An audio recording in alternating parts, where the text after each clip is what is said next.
What's up? What's up, everybody, and welcome. Today, we're going to be talking about YouTube. We're going to go over a few things, mostly about how do you reverse engineer YouTube to make it work for your brand and yourself to become your own expert in your space, right? Whatever niche that you're going to be working in, how do you absolutely regenerate that to be able to look at what people are looking for, especially when we're looking at YouTube, because YouTube is a platform that is the second search engine in the world. So that means absolutely if someone's not on Google, they're going to YouTube. And then Google also refers YouTube most of the time.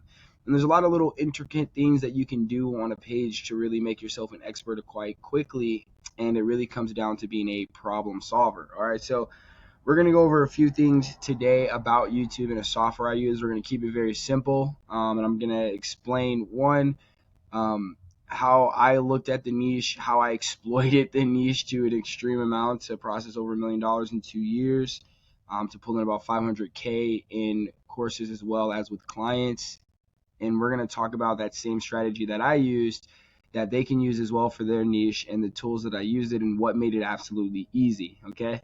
So the very first thing I want to talk about when it comes down to YouTube is a method that I learned, which is called the right person is less people needed. Okay. And what I had to learn was one of my mentors taught me, hey, stop trying to be popular and start being informative to those who matter. Okay. Stop trying to be popular and make sure you're informative to those who matter. And what I didn't understand about that at first is because I did a lot of gimmicks, a lot of other kind of crazy things that I thought was going to be a little bit more popular and stuff like that. And that wasn't really my style. I wasn't in the desire of creating a business of doing an extreme amount of what I would consider like ployable, joking, over the top type things. That wasn't really my style. I thought I was funny and moved, but I didn't want to do that. So So were we in all that kicked out? process, he was like, if you really answer the questions to the right people, you don't need as many people. And when I got that answer, I was like, okay, so if I'm looking to be, and the analogy is if 300 people do watch your video and you had 300 people in your room who you got to answer a direct question with that, would that not be a lot of people every time? And he said it really comes down to having the video, answering the question, and then understanding what you are having that person do that creates your influence. And usually that's a call to action, where they're going to go to get the next steps. What makes them more intrigued to be able to Sorry do guys, that, I right? Because cannot he said hear. the only way I to don't really see track Dom. impact is Is to Dom attract an on? attack or an attraction of doing something. Okay. So what that mean to me was, okay, let me stop trying to be popular. Let me stop trying to be overly popular, but let me answer the exact questions that my people are asking. Now, most of the time people say, well, like how do you figure out what people are asking, right? Because most of the times people are like, well, how do you figure out what people are asking? And the way that we do that is, let me share the screen. Let's see. Oh, I could just do it like that. So let's try. Which one is YouTube? Let's try this. Okay. So the very first thing we're gonna do right now is we're gonna walk into the software. How do I learning lessons by the day? That's awesome. Okay, so now this right here is called VidIQ. I love VidIQ. I've used it so much through my process, and here is why I use it, and here is what you're doing for yourself. Even if I think there's like a free version, but what you're trying to do for yourself is you're trying to figure out you're trying to figure out what titles you want to use. You want to figure out what type of videos you're going to do. This thing, as you start to create more videos, starts to incite you in those types of videos, ideas, and stuff like that. But when you're actually looking on a page, the very first research I do for anything is, let's go this way. Let's go. Do do do. Okay, so if I stop sharing with that, then I have to share with a whole new screen. Okay, that's how it works on that. Boom. Which screen am I going to share? Let's see it this way. Let's go home page. Okay, so actually we can go either one of those. We can go either one of those. All right, so we're gonna go here. Either. Let's say this right here. Okay, so right now we're looking at their profile of how the system is overall being ran for their YouTube channel, right? And they haven't even, like I expressed to you guys, even though I've been with them, working with them, they haven't even yet tapped into it. They just reinvested in a major studio to be able to shoot with me, because even with the videos I did get with them in the process, I was able to get them results. And then I was like, just let me put some money behind it as well. So we're going to talk about re-engineering the channel to get the kind of information you're going to need with this tool as well. And there's other tools like it, but I like VidIQ. It's my favorite. So let's go with this. So okay, so the very first thing that you look at right now is the route of answering a question or a keyword is like mortgage note invest training. Like people type that in, literally type that in, and what that's going to tell you is what we're looking at right now is the first type of people you see in here. First of all, this is how you know that there's a couple cool things you can do. This right here is a basic template thumbnail that she's using, even though you see the editing. That's a basic thumbnail that she's using from Canva that she just reinvented with her picture on there, bam, and she's running as number one. So she has 3,000 views, right, in this exact niche, award-winning, whatever she wants to put, right, with only 300 subscribers, okay? Now, one thing I learned, even with Desi, is that this industry has people, but there's a lot of people trying to learn, but there's not many people competing, right? So like this right here is 3 years running. I still have the SEO running for this like a savage, still. And the reason why it's going to stand on here is because although it's been here for 4 years, it was alive. This was a live put out right here that changed the game. So he has a little bit more SEO standing, and it has chapters that I built in it behind it to make it re-SEO, because everything's based off of chapters as well, because they want to be able to be found on Google when you're finding them. So if right, this person has 400,000 subscribers. He's only one spot ahead of me in the competitiveness of doing that. And how do I do that, right? I know by what people are searching for. When I type in, mortgage notes, investing, right? So let's go right here. So let's go with mortgage, right? So we're here. The first thing you do when you type into any sort of YouTube channel is it gives you suggestions, right? People think these are suggestions. These aren't suggestions. These are most likely to be searched, and this is what they're telling you, which is most people search this. So if I go to mortgage notes, like, okay, I'm teaching in the mortgage note industry. Now it's going to tell me what people are actually talking about, what they're searching for to get answers to in their manner, right? So it's like, okay, I'd be like, okay, mortgage note investing. I'm going to shoot a video on mortgage note investing.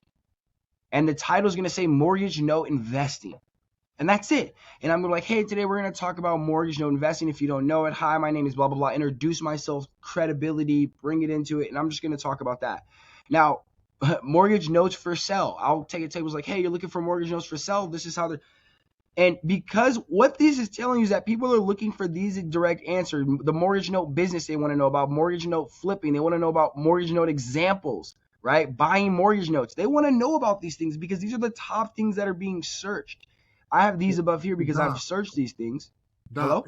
Are these the searches in order? So Yeah. is the number one mortgage note investing training, number two mortgage notes, that kind of thing? Yeah, so this is most likely searched right in that order. Okay. Depending So on if what I you're have a typing in. video that's titled mortgage note investing training, I will get. So right here, so if you did mortgage note investing, right, it goes all the way down here. That's the other thing. Okay, so that's for me. So let's say mortgage note investing training, right? Yeah. So So does that mean that if I have something titled that, when somebody searches, I come up at the top of the search? that means that if you have those keywords in there, even if you go a little bit further, you're gonna rank in those beginning keywords as well. Gotcha. Okay. So you will rank in mortgage notes, right? If you get high enough, you will work in mortgage note investing. You will rank in mortgage note investing training. Every single word together tied in is their own individual Like if someone put in note investing, right? If somebody, all those words are tied in. But at the same time, and this is what I'm trying to tell you at the same time, right? Which is what you're searching to do is put yourself right on top of each of these individual questions that are answered right at the same time if you can. If you're like, okay, I could do a video on that. We could talk because literally the video doesn't have to be more than 10 or 20 minutes, right? It doesn't have to be super long, right? And that's why I said clips in your, okay, so let's give an example for how you guys are going to do it, right? You guys are in a podcast, right? Yeah. So in one podcast, you could write, the main title be like note investing. The second title of the second, which is the note business, right? The mortgage note business. The third thing you're talking about is the mortgage note flipping part of the business, right? Then you're giving mortgage note examples in that same podcast that you're creating, just like that. Then you're going to be like, okay, these are the mortgage notes that we have for sale that we think about and doing it now.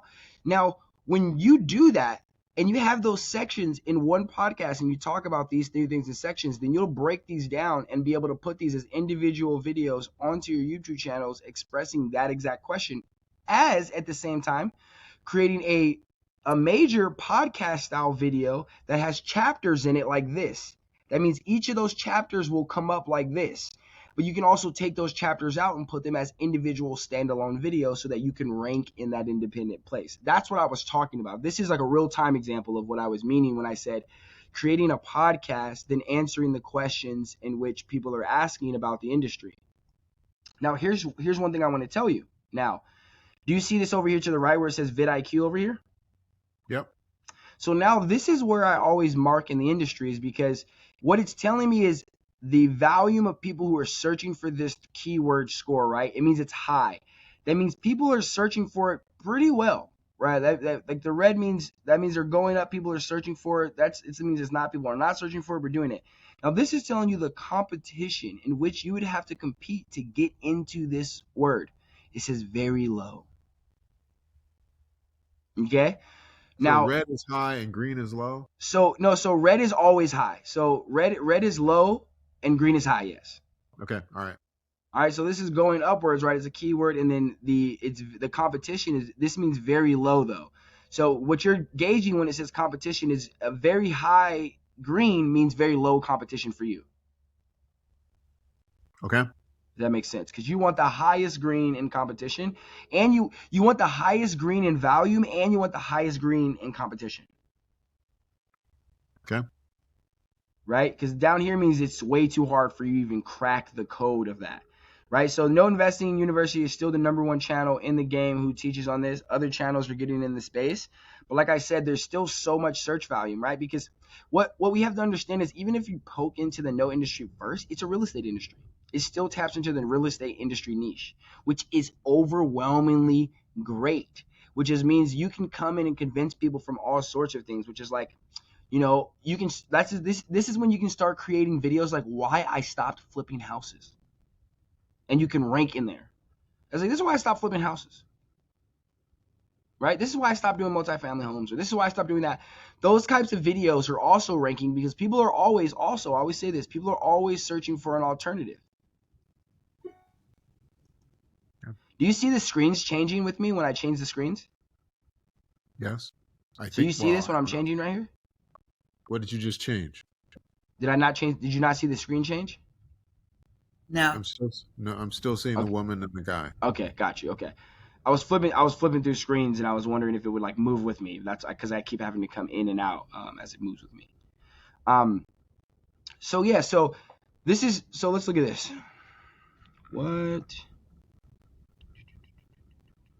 What is note investing? Okay. So this is a question people ask, like, what is note investing? Look at this. Look at this. People search for it. Nobody's really competing. So this is what I want you to think about. Really think about this.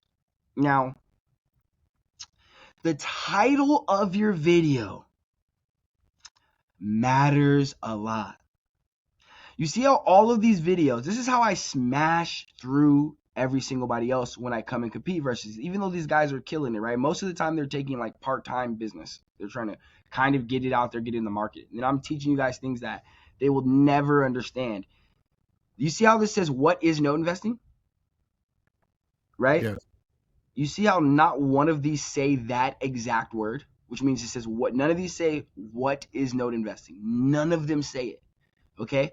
So the fact that none of them actually say what is note investing means that exact keyword as the title of your video, because that's the number one keyword. Okay? And this is where people make the mistake. Yes, you can rank in all different kind of places, but when you're new and you're trying to come in and you're trying to rip apart a niche, you have to come in and be like, I'm going to answer this exact question. Because that means what you have to understand is that you're trying to beat out all these people when it comes down to people searching for what they're looking for and them getting the exact answer. That's what an expert is. Okay. Does it make sense? Yeah. Okay, so doing a video that says what is note investing is top priority on your list as well. Just so you give that, while we give this gym right here, right now, what is note investing? That's the title of your video. Now you see how you're scrolling down through all this situation and people do not have it. Even we are ranking over here. Even we are ranking. And we're not even ranking again. Look, right? And we don't even have a video that directly says that to compete. You see this other person over here, she's ranking in it, right? And the reason why they're ranking is because there's not someone who's ranking, who put the information in, who's ranking at the exact keyword that says what is note investing. Most people, and this is what I've learned in the industry, most people are just putting out enough content to eventually get fed everywhere. So how do you squeeze past those people? You just feed where they're not even eating. You just make your own little space in the ocean and you answer the questions and you be direct, right? And you be And can direct. you And just go back to where you got what is note investing? So that is so like I'm thinking what can I answer for people, or what are people looking in? So I would I literally see. type that into the thing. So I'd be like, how to do note investing, right? So I would look at that random question, because you ask yourself random questions all the time and you're going to see where people show up. Now this right here, listen, this is what I always say. People never just wonder what kind of questions, when I don't know anything and I'm trying to figure out what kind of questions do I just actually ask, you know? you know, how to do note investing. Like people are not, and this is why this is extreme. People got the same amount of value right here. People are looking for it, how to do this exact same question, right? I'm going to compete in every space. I know the back end, so all of our videos are going to compete with all these top niches, even though there's not videos, but I can do that. But how you stomp through the market is you just answer the exact question. You answer the exact question that they're asking. And it's telling you that there's pretty good volume, people searching for it, right? Middle, it's not bad, it's not good. But guess what? For you, you know what? Guess what? For you, in this industry, unlike another niche, right? If somebody's doing another niche and they're like, oh, that I need volume because I need to be popular to make ad revenue. You know, this means there's like millions and millions of dollars in your niche right here when it comes down to this kind of search volume. Because people aren't getting into the note industry at like, oh, I'm not trying to, when they're trying to invest and learn about it. People who are due diligent, who are trying to learn a little bit about it, they trying to digest content. They're trying to figure out how to invest in it one way or another. That's where that kind of comes in on that side. There's millions of dollars in it, and that's why you pick your niches wisely when you're searching on that side.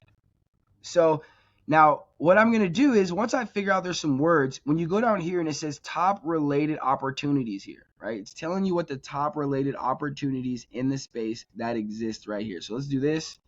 So I'm going to click on that, right? This is VidIQ. And like I said, we'll be able to go over these multiple times and stuff like that. And this is a general overview. And I know it's not going to all stick right now.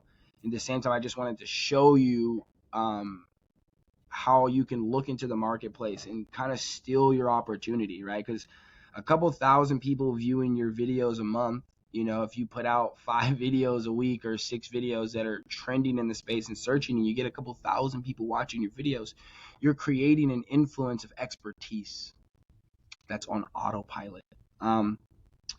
So what we're looking at right now is this is a keyword inspector for YouTube, basically telling you like what's the competition versus what's the overall score that you can receive. The good thing and bad, here's what I'll tell you. When you first getting started, trust it, but still go and attack for things, even if it says it's medium competition or anything like that. Still compete, okay? And the reason why I say that is because the more videos your page drops, this little thingy over here, this score can get higher because you and your page is growing SEO search engine power. So so if you're like, oh, the competition seems medium, that doesn't mean you can't rank. That means because you're a brand new page, or maybe because you're just getting started, that the competition may be a little bit more heavy, but it may have a lot more search value, right? So you're looking at trying to scrape away at what it has in the volume of what is being said. So anything that says real estate in there, so if you're like real estate, no investing, right? It means you're competing in this space for this keyword. And this is why I say, like, right, these are people searching for these words, a couple thousand people a month, right? But in this industry, in this niche, there's a lot more money in here. So if you did a video that said no investing 101, right? And there's 2,000 people a month who search for it, and it's stupid low competition because nobody has shot a video like that. When people put in no investing 101 anywhere on Google, on YouTube, your video will pop up and you'll have the opportunity to compete, create the expertise, and then at the end of the video, make a call to action to get them to take action towards whatever you're offering in whatever sort when you're doing, a finish out call to action on your videos. I'm just like, hey, if you guys want to learn more, get on a call with me. Or if it's, hey, if you guys want to learn more, you could always go to our website where we have more information about no investing, how we buy, how we sell, clock. And then you're able to push them to that page, which is the call to action that these multi-videos are able to do, right? And this is the power when you really think about in the note industry, is like you really do only need 15 or 20 people to really be interested per month to really make life-changing income, right? In what you're doing, especially if you're talking to the right people. So that's kind of how that works. I don't want to go too deep. There's a lot of other things you can look at, like competitions, your competitors. You can compete with other people on that side, but I don't want to run you guys through that crazy of a thing. But what I want to go through is, one, I want to pop on you guys' video, see what you guys did, because I want to. Are you guys able to share on here? I have to make you guys. I don't know. We're in your studio. I know, so I think I'm I not would sure have to I can make you a. Let's see if it'll let me. And that was one of the questions that I had for you. I was afraid to experiment in fear I would erase it because it went so well that we didn't. I didn't want to lose the video, so I wanted to ask you: once you have a video and it's in your recordings section, how do I download it to my local drive or to somewhere else? Gotcha. I'll have to show you guys that after the recording. Yeah. Okay. And I can show you with the recording, right, that we're having today. So great question on that side, and I'll show you with how do you do Riverside. How do you download it to your personal space? Yeah. So so I think I either have to figure out. That means you guys would have to come in as co-guest, I think, next time to be able to have the ability to also share the screen. Which I do.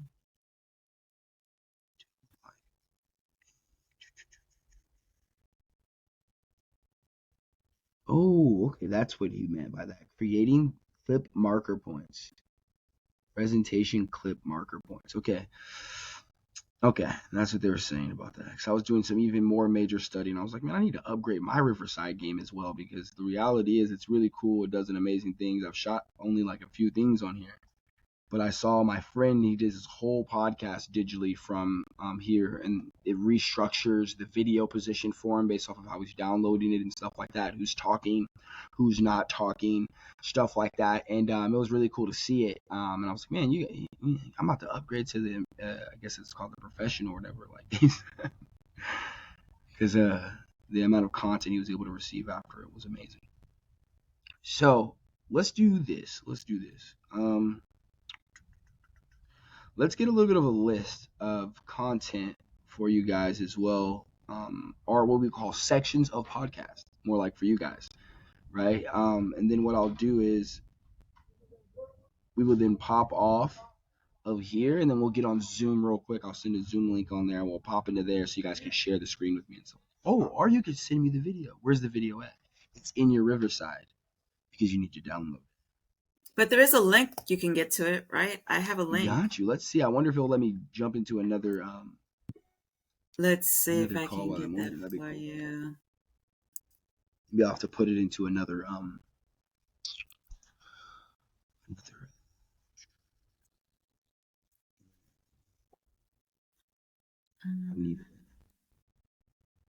We really wanted you to see it so that you can give Oh, no, us... we're going to do it. We're going to do that regardless of this call or not. We're going to pop off and look at it so we can go over it. Love to do over an overview and stuff like that.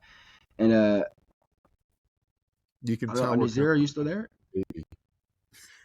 I think he's still there, but he's silent. But if you are still there, either way, we're supposed to be looking at your YouTube channel as well today to talk about how to use the VidIQ stuff to go over it. That's why we're on the call as well. Let me 1 second. Are you doing a Zoom call right now? So we're not gonna do it right now, but we might as well end up popping over there real quick so that we can view their videos as well, do an overview on that. I sent you the link to the video. Let's see. To my email? Yes.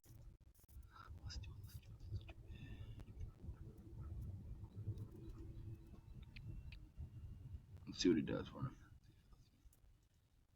You see it? It let me. Let's go here. Let me share the screen. All right, so let's do a review of the podcast. Let's get some scenes in there.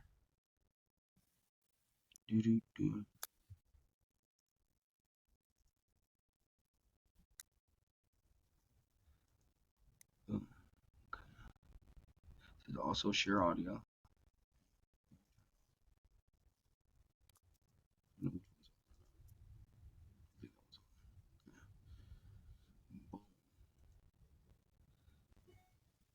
So let's see how it comes out. I like how it's.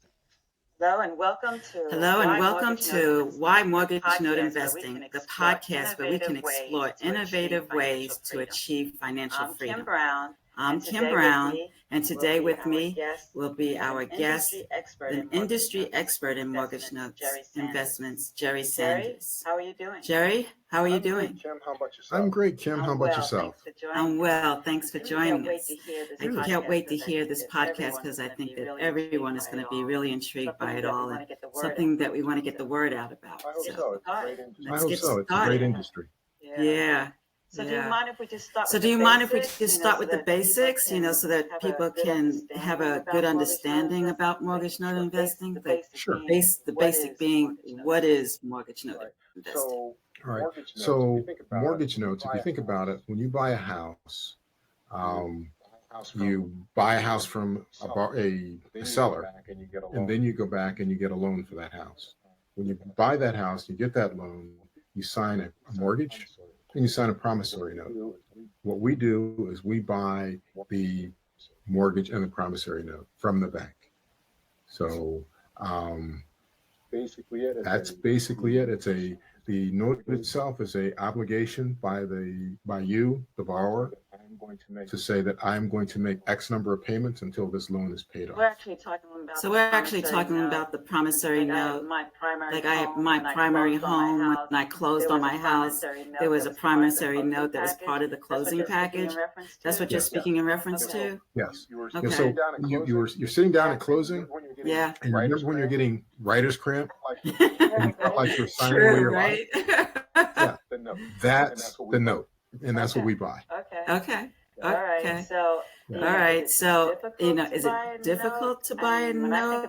I mean, when I think about the note that I closed on, is that what we're talking about? We're buying that actual note amount that I closed with? So what happens at closing is that typically your loan is financed by a bank, a mortgage company, or someone like that. And that loan, and many folks that have bought a house will realize that after they've gotten their mortgage, they'll get a notice in the mail that says that loan was sold to or transferred to XYZ. I got a couple of those notes. Yeah. Well, we're one of the XYZs. I see. Probably not the one right at the table, but a few years down the road. Okay. Yeah, because Okay. we started out with we started out with one and then we bank, get a letter in the mail that says, and then we get a this is letter now in the your mail new that says bank this or is new now your service new bank or provider. new So service that's what's provider. going on? So that's what's going on. Okay. Yes. Okay. Yes. So in our case, we become the new bank. Okay. So what a lot of folks don't realize is that when they do buy or when they buy a house, let's say you go to Wells Fargo to get the financing, almost immediately Wells Fargo sells that note So that they can have more cash on their books to write another loan. Yeah, these are the things that you don't Yeah, even these know are the that- things that you don't even know getting ready to take place when you're sitting at the table. So this is really No. intriguing. So this is How did you really get into intriguing. How did you get into investing in mortgage how did notes? I haven't seen anything you know, where it's popular. where I see mortgage note I see it, investing. for housing. I real see it, estate, for of course, housing, but real not- estate, not of course, but mortgage Yes. not mortgage notes. Well, I'll just kind of back up. I began in the real estate business as a landlord. Way back in the day, I did student housing. So those frat parties, those sorority parties, they were done in houses that I owned. So I got rid of those a long time ago because the students were crazy. But anyway, so began there, moved from there to single family homes. We bought mobile home parks. We bought mobile home developments. A lot of different pieces or different aspects of the real estate business. What I realized is that at the end of the day, as a landlord, I was responsible for making sure that the property taxes were paid, insurance is paid, utilities are paid. Whether tenants pay the bills or not, that's my responsibility. I also realized, you can relate to that. I was just gonna say, I just recently, I'm a landlord too, and just recently had a HVAC issue, and it was on a Sunday. And it couldn't have broken down any other time during the summer except on a Sunday. And HVAC alone to get it maintenance, and then have to call somebody out on a Sunday. It's ridiculous. I call it the first law of toilets. So the first you law have to explain that one to me. Toilets only break at 8:30 on Friday night. Yeah. And the corollary to the first law of toilets is that the toilet that does break is the one that's furthest from your house. Okay, yeah. I can relate. As a landlord, that's what you go through. The other thing about being a landlord is that typically when you own a house, you own a property, you have a cash flow number that you're looking at. You'll hear people say, I want $300 a door, $400 a door, $500 a door. What I found is that that was what my target was, but every month the bank was getting $600 a door. Oh, wow. Or $700 a door, or in some cases $1,000 a door. And the light bulb went off. Do I really want to be a landlord, or do I want to be the bank? No, I didn't even think about it like that. But like myself, I have rental properties, but right? most of the rent goes to the bank, I and get the then balance. I get the Clearly, the bank balance, is and getting much clearly more the than bank I'm is getting much getting. more than I'm But, getting, right?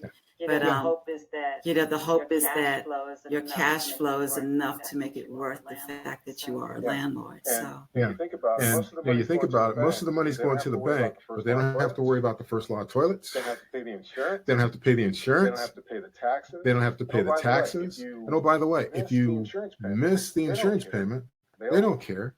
They'll buy the insurance for you and make you pay for it. That's a bank. So it's a bank. okay, so you've painted a much different picture than what I thought I was embracing with being a landlord, but So tell me, Okay. with So mortgage tell me, notes, with mortgage now that you've notes, painted the picture of now having that you've the painted the picture of tangible having real the estate, tangible real estate, why would mortgage notes why be a would better mortgage option? notes And be a I heard better what you option? said And I about, heard what you being said the about, bank. being the bank. That's what the Mhm. investment And that's is. what the investment But is. can you help me But understand can you why help me understand why mortgage note investment is a really good option for investors? Sure. We're talking earlier about when you buy a house. When you buy a house, let's say it's a $200,000, $300,000 house. You pay $300,000 to the seller of the house, and then you agree to pay the bank over the next 360 months, 30 years, $600,000. So the bank actually, and that's all interest. Right. So the advantage of being a mortgage note investor is that I own that note, I'm getting that interest. Okay. The other thing that's an advantage for us is that it's passive income. So again, when you think about the banks, I was joking about this earlier where I said, they're getting $500,000, $600,000 a door, and as a landlord, I'm getting a few $100s a door. But that's passive income. So they're getting a check, whether I get paid or not as a landlord. So another. Really? Yes. Typically, the mortgage companies, and what we see is historically, notes remained in, I'll call it the financial institution world. Okay. That's a lot of work. Here's my money. Give me my return. And then we set up a process there where we'll do that for them. With a number of people, with a lot of our investors, you have money. Let me go out and buy a specific note for you. And you loan the money to us. We'll buy the note. We hypothecate that note. We will do a collateral assignment, so that is your note. You can go onto the web and you'll see that you, John Doe, are on a document that's in the county. Historically, with First Shield with First Shield Finance.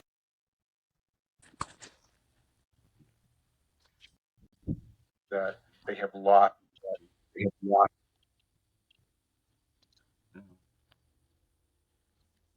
Very competitive.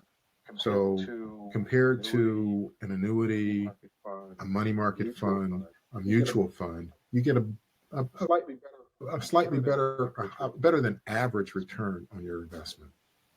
This would be a good asset class to add to your portfolio to help, stabilize and grow wealth, almost subliminally, right? They say passive income is what makes the difference in growing your wealth on a long term. Is that really real, or is it? I've talked to seasoned investors, and we'll bid on notes on various platforms, and afterwards I'll be talking to them. It's like, you paid how much? The price for that was like 20 cents, a dollar cheaper. But if you don't know, if you don't know, you don't know. But if you don't know, you may overpay. You may get the wrong advice. There are a lot of different there are pitfalls that it helps to have somebody you can rely on, somebody you can trust. It's transparent. That'll help you. That'll guide you.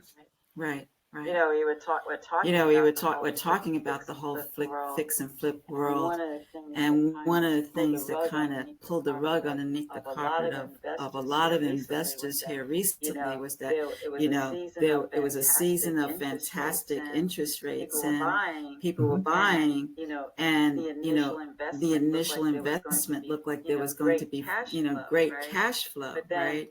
But then the market changed while you're trying to rehab. And then to go back and refinance, the cash flow was not there anymore. Right? And so my question to you is, how does the market impact the mortgage note investing endeavors, right? What would... I love it. I like it. I'm actually going to watch. I'm going to try to go over the whole thing. Well, this is a very good video you guys did. It's amazing. Thank you. All I right, so have a tremendous interviewer. He's Don't an say that. all right. So first of all, video killed it. Okay, a couple notes. Okay, Jerry, get your camera higher. Don't look down Okay. at the camera. Okay. So you have there's a lot of it's called camera shot flatters, right? Okay. This is just a note. So as a guy, your collar right here, right? Yes. Your collar neck area, you wanna clothe that, or you wanna put the camera higher because it has like this V thing that creates right here, and it actually makes you look older when you look at a camera angle like that. Okay. So for you, you want the camera to be facing you because you look younger facing. Second thing is you guys both need lights behind your camera. So there is computer lights that you guys can get to shine the light up a little bit brighter because one thing that you want to think about on the secondary level of media is the ability to see the eye, the ability to be clear, the ability to see facial expressions is part of a hidden language.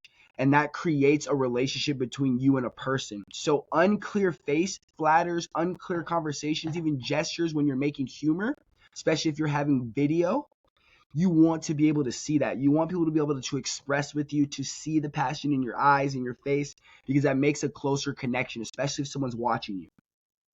Now, that's just on the video side. The audio side killed it.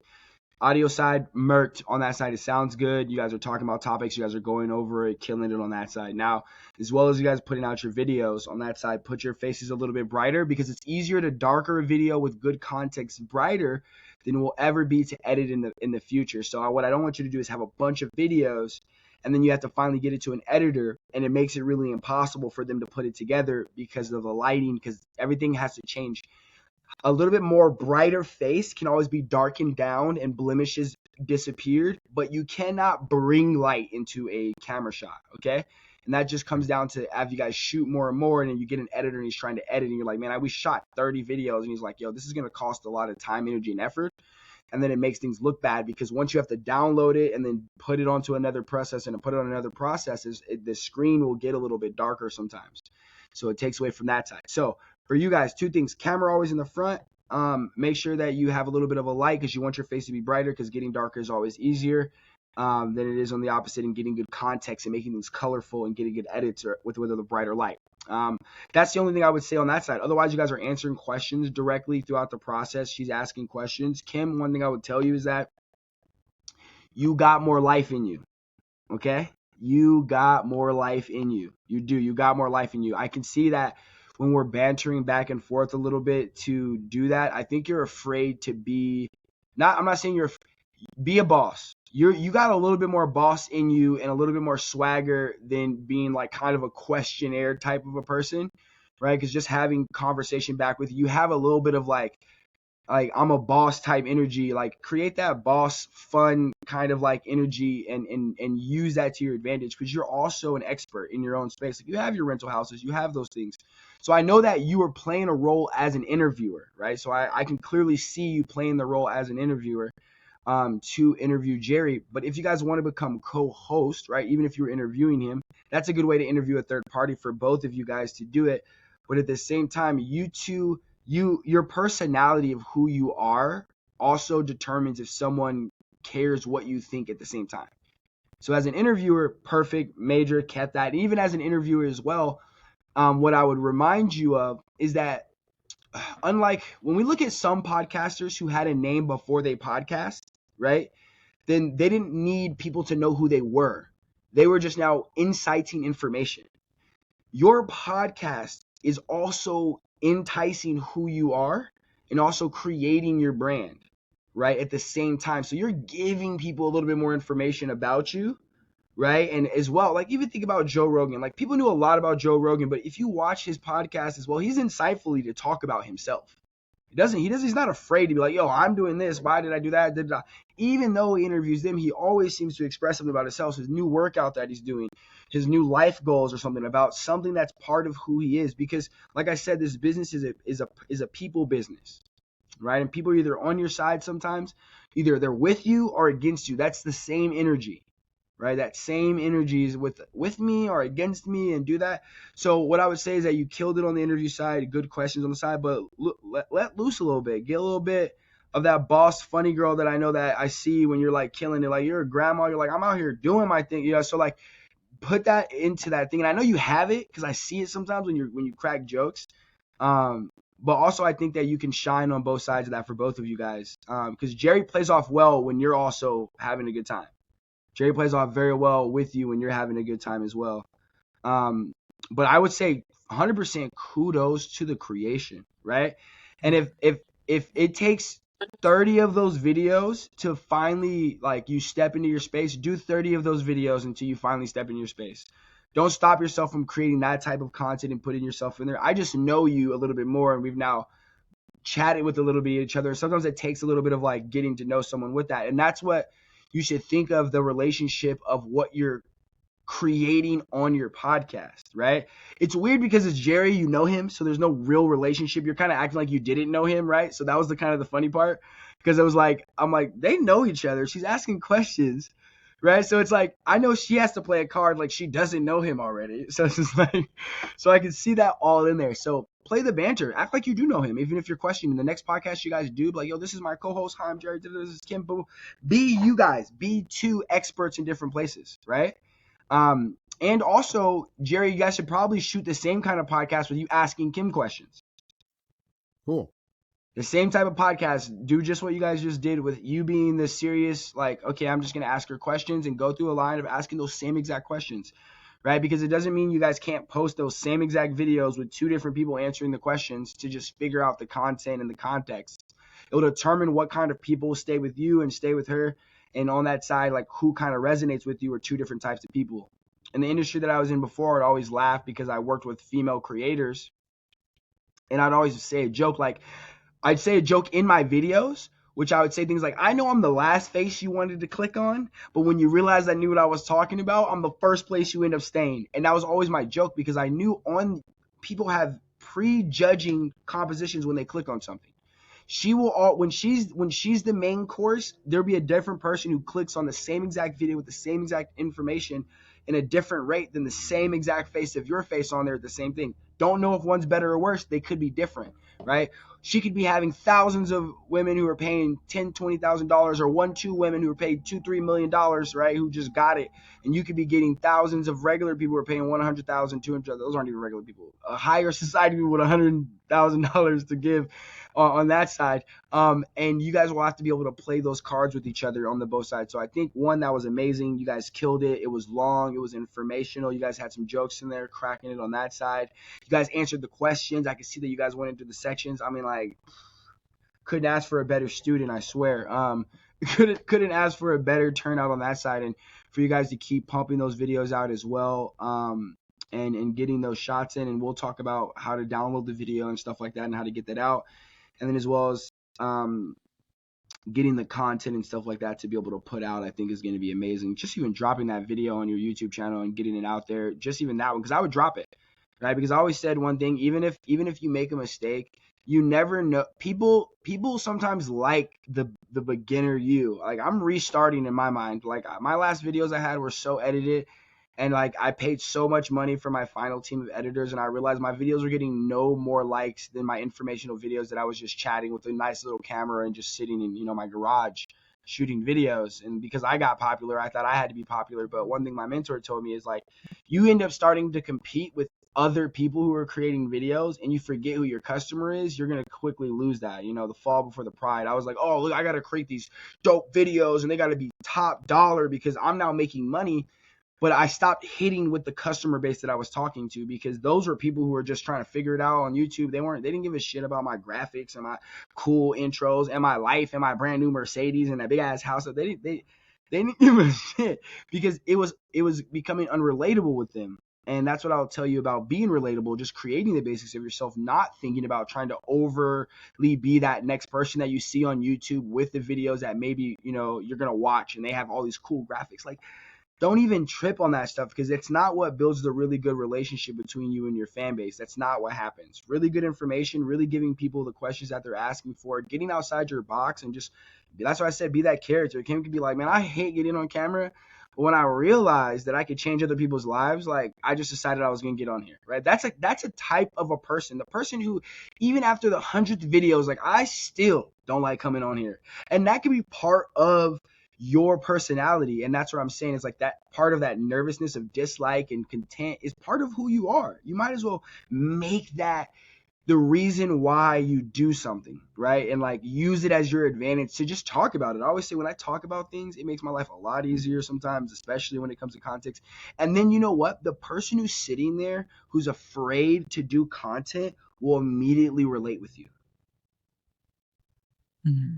They'll immediately have a relationship of understanding that you're a person who's getting on camera either way because you just learned it. You can make jokes like, man, I was over here, you know, like, because like I looked at the banner, right? So when Jerry's saying something about the toilets, right?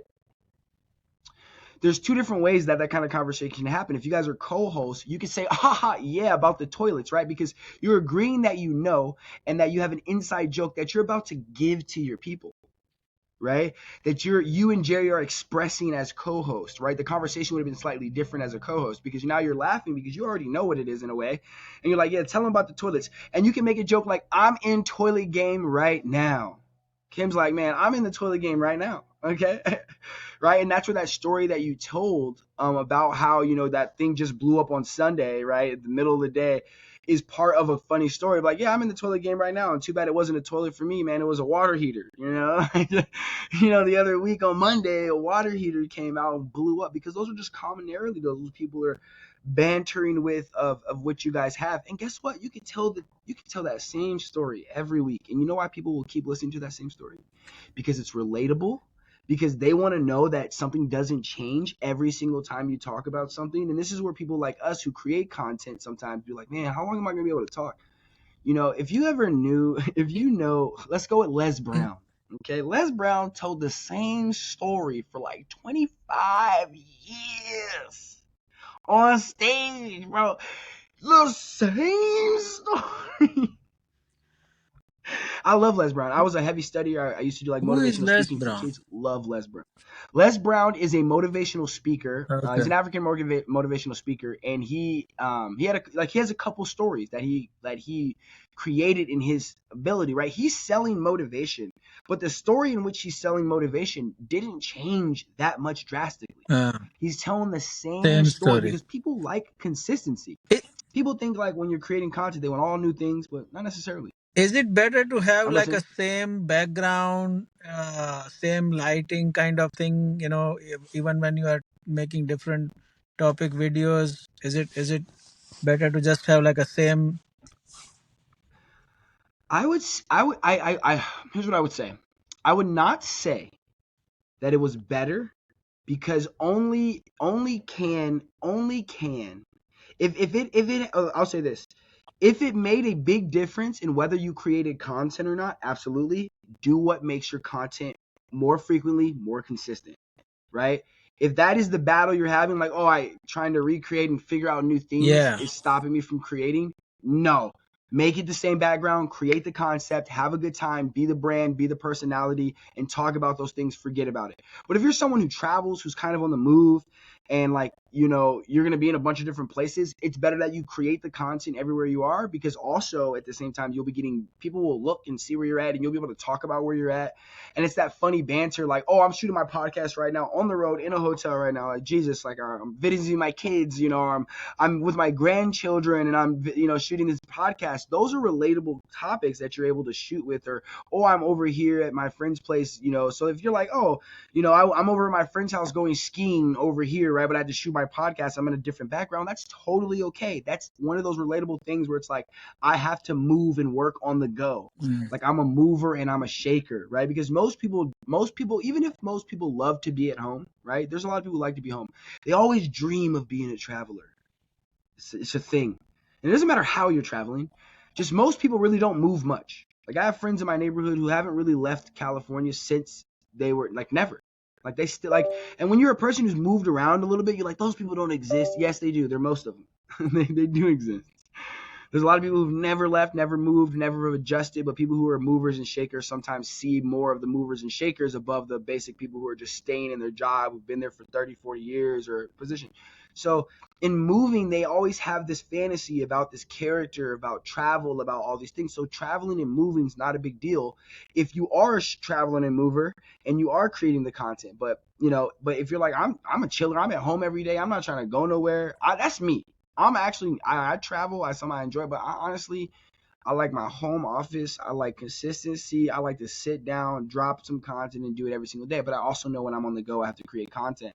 And I realize that diversity No, also can show people a different version. yeah, the reason I asked it, some of the YouTubers that I follow, sometimes it makes me, like I like it when it's the same, if they're wearing the same kind of clothes and it's the same bag. That's that the topic is different. They are coming up with a new topic, but everything else is same.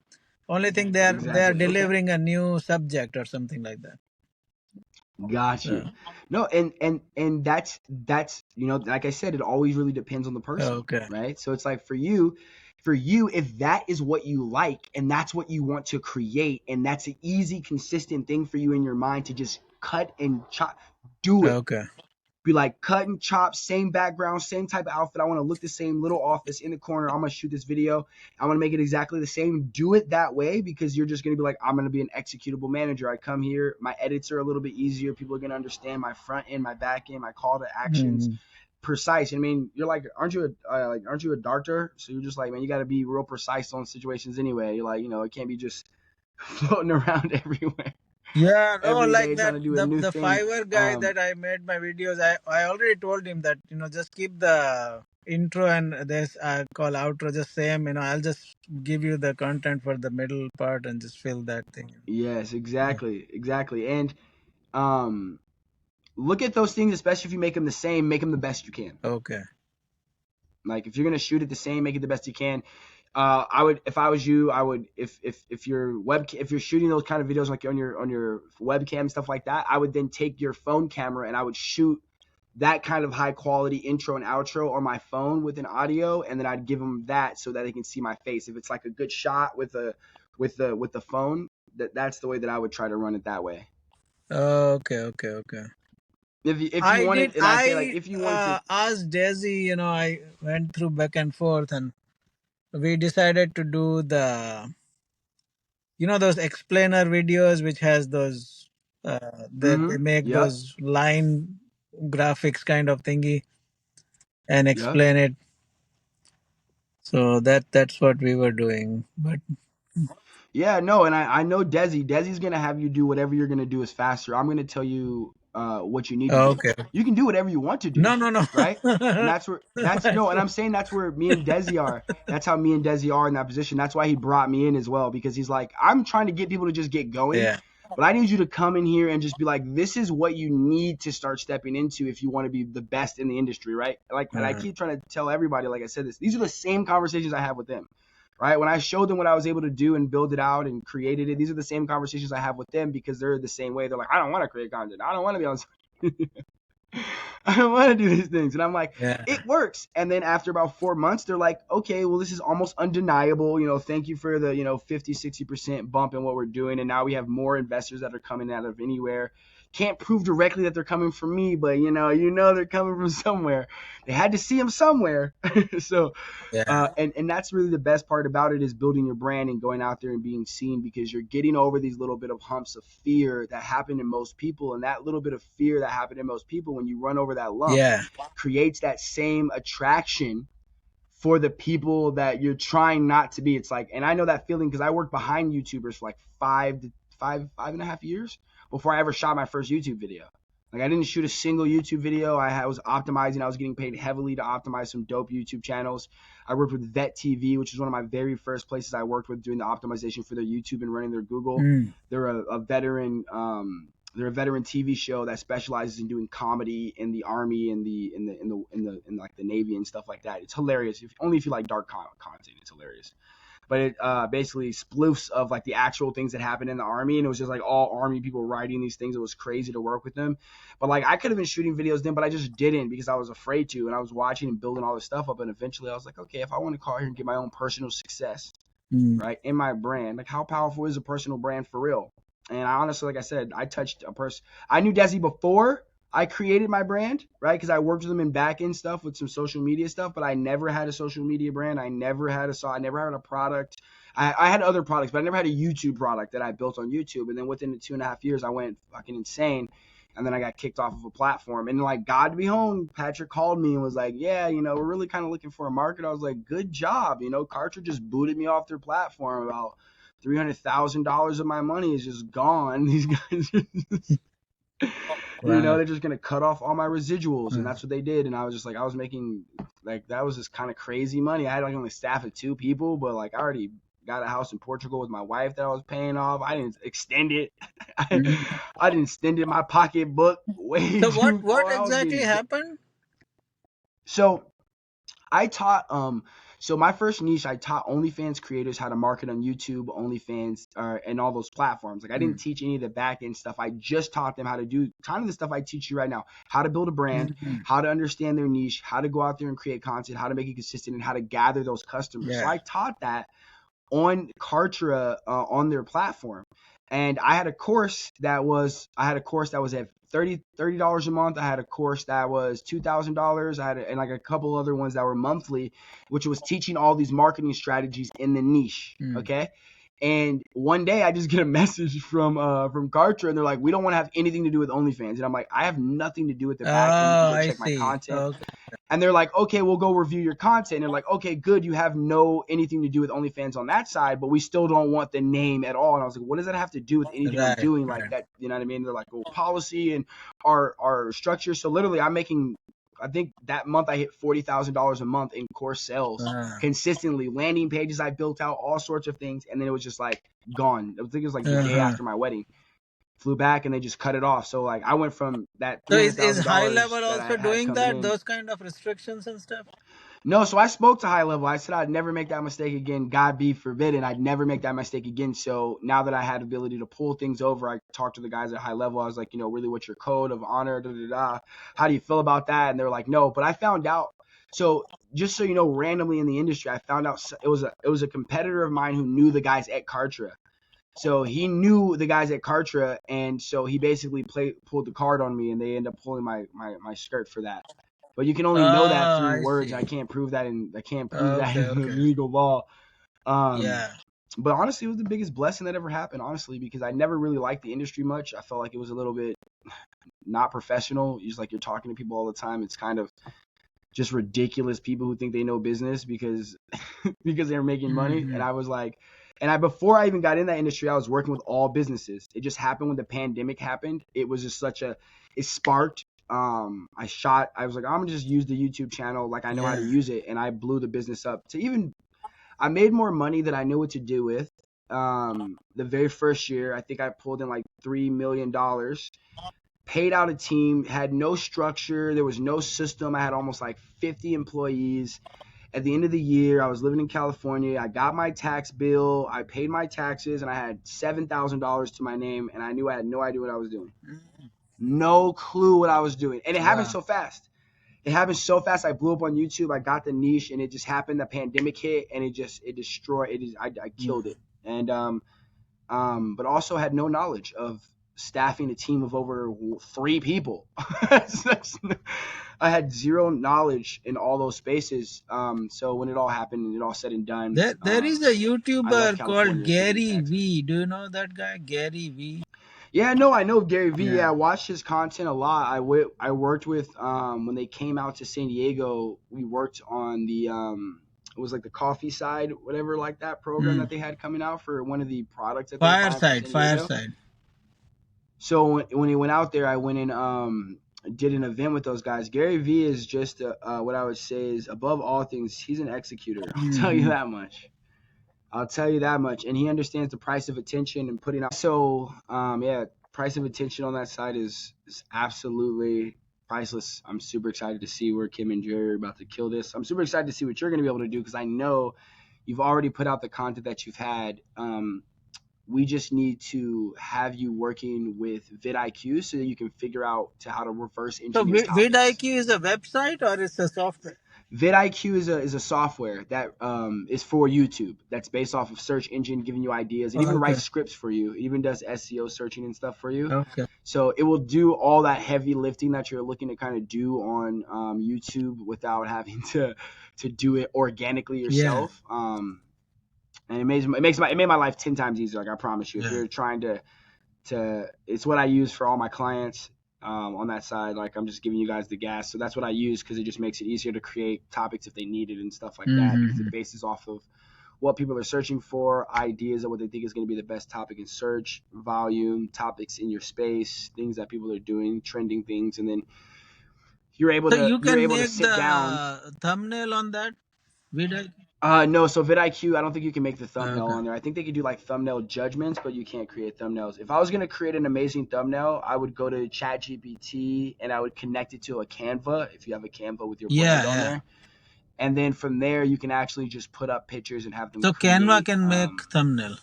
Oh, I see. Canva can make thumbnails, and if you connect it to ChadGPT, then it will automatically generate them for you. Yeah, I have Canva account. Okay, good. That's ChadGBT4, connect those two. You can have game changer. because thumbnails. this guy Gary V in one of that Mr. Beast pays 150 just to make a thumbnail. Yeah, he paid a lot of money. He was talking about the slight difference between 50 and comes down to testing his thumbnails. Yeah. Click-through ratios. When you're getting millions of views, he's like 3, 4, 5, 6%. Test them. I think he gets almost 3 or 4. The guy creates. It's technically overhyped, but the guy creates a set of thumbnails for him. And then they test the set of thumbnails, and I think it's called Thumbnail Tester. Okay. And what it does is it swipes the thumbnail over your YouTube video, and then based off the click-through ratio, it chooses the best video. So the guy just didn't create thumbnails. He was a masterful tester of testing thumbnails for YouTube channels. And so he'll create it, do the YouTube tester of thumbnails. When people click on it, then he bases it off of that.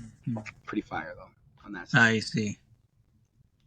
So I always say I love clips. You get half the information. Because I thought the same thing. I was like, man, I'm going to look at it. And then he was talking about it in one of his podcasts in depth. He was like, yo, this is what I pay for. You know, I don't just pay him $100,000 for a single one. He'll give me a setup of 4 or 5. He'll do the testing. Based off the testing, he's got me like millions of more views. Yeah. He pays that dude a lot of money. So if a channel has like 5 videos or 100 videos, so up to, as per SEO, the channel which has 100 videos will show up more than the one which has 5 videos. Say that one more time. So if my YouTube channel has 5 videos versus 100 videos, if someone is searching something and it's related to what I'm putting out, the note investing, if I have 100 videos, will it show up more higher up on the results? So here's where you have to look at it, and this is what I was talking to Jerry and Kim about. Here's where you have to look at engagement, right? When you have to look at watch time, right? All these things really do matter. If you put up, so Kim just put up one video. How many views did you get on the one video you put up? 333. Oh, wow. Right? First video she dropped. Nice. Okay? First video she dropped, 333, promoted it in some of the groups that she was in to get people to answer a question. And it wasn't because she created a YouTube video trying to beat the algorithm. It's because she created a YouTube video for people asking questions. So the question was asked, and she was like, I'm going to shoot this video and they're answering the question, and I'm going to get them the video so I can answer the question. So what I'm saying is that if you shoot one video and people are searching for it, like the way that I just showed it on the VidIQ, like people are searching for that, and you have a good thumbnail, and you answer the questions in the video, that's how you win YouTube. I see. That's how you win, because eventually you'll get popular where people who just want to watch you shoot anything, right? But when you're looking to become from nothing, you want to answer questions that people are looking for so that they can be like, oh, that was amazing. And I always say have a good time and give it away.